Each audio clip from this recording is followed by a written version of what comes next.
This is your local election headquarters. Welcome back to This Week in Louisiana Politics. I want to welcome in the man you see there on the screen. This is U.S. Representative Garrett Graves, Republican from Louisiana. Congressman, thanks for coming on. You bet, Fred. Thanks for having us. Okay, so let's get right to it. A little bit of a controversial topic here. You know, we've talked a lot about these congressional redistricting maps.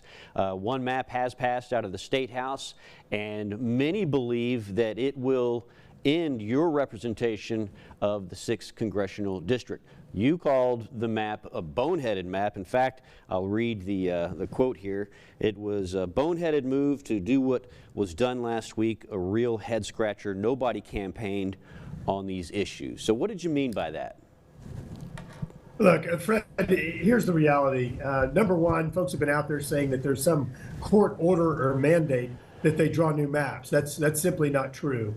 Number two, if you're going to go out and you're going to go make these massive changes to congressional representation, it seems like you'd want to have a little bit of public participation and input. In fact, the last that were done had somewhere around 1.5 to 2 years of vetting, of public comments, of hearings all around the state. This one literally was not unveiled until Tuesday, and they finished working on it on Thursday. I mean, so hiding it from the public. And then, Fred, the main thing is that whenever you saw people out on the campaign trail over the past several months, they were talking about being tough on crime. They were talking about the unaffordability of insurance, whether it's auto insurance or home or property or flood insurance.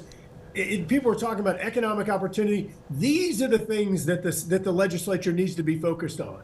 They don't need to be out there fabricating some story about a court order and a mandate, sliding through in the dark of night some map that no one has paid attention to. And Fred, it does congressional districts like connecting Ascension Parish, Livingston Parish, East Baton Rouge, and then Monroe. I mean, it's like a kid with a crayon. And when I say kid, I mean like a 2-year-old. It does another district that goes from Ascension Parish to East Baton Rouge Parish up to Caddo, where Shreveport is. This is the definition of gerrymandering. And what it does by bringing in 4 congressional districts into the capital region, it dilutes the power of the capital region. You want a district that's centered there to where the capital region's needs, a new bridge, flood protection, those are prioritized. But if you make the population so split up and splintered, then it's no longer an anchor, a base, or a priority for your member of Congress. Do you have any plans to file a lawsuit yourself? I don't have plans to file a lawsuit, but I'll tell you, there's an existing lawsuit that's out there right now. I think the court absolutely throws this map out. It doesn't meet legal criteria. And if not, I know that others have talked about filing a lawsuit. And so I'm certain that there will be folks that will be challenging this because it's not in the best interest of the citizens of Louisiana. And if it passes public scrutiny, then do it with public input. Don't do it in the dark of night like they did over the past week. So I think I know the answer to this, but I still have to ask, could this be the result of some of the political decisions you've made? I know some say that you didn't support Scalise for Speaker of the House as much as you should have. You obviously supported Stephen Waguespack for governor over Jeff Landry. Do you believe that has anything to do with the position you find yourself in now? Well, look, the issue on Steve Scalise is just completely untrue. I backed Steve. Steve only got 110 out of 221 votes of the Republicans in the House. There was no viable path to his speakership, but it's great that we have Mike Johnson there now. In regard to the governor, you'd have to ask him that question. My wife often doesn't let me speak on my own behalf, much less somebody else's. And so I think you'd have to ask the governor's office about the motivations there. So would you consider running for another district in Louisiana?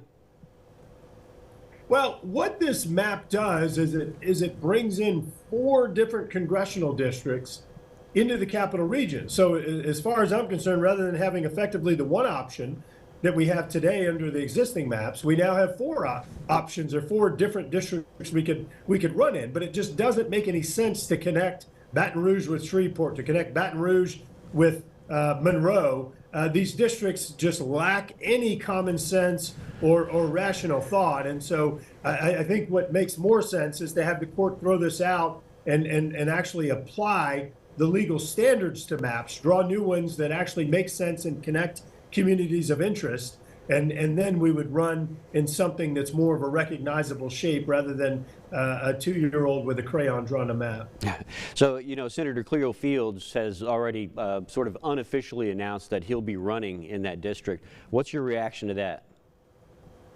Well, you know, Fred, it's fascinating to me that here you would have a supermajority Republican in the Louisiana Senate, yet Cleo Fields would somehow be named chairman of the committee that has jurisdiction over the maps, only to have the committee pass a map that just happens to create the perfect district for him to run in.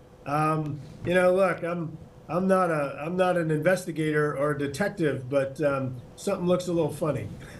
All right, Congressman Garrett Graves, we'll be watching this closely, as I know you will as well. So it was good to see you. Thank you so much for coming on the show.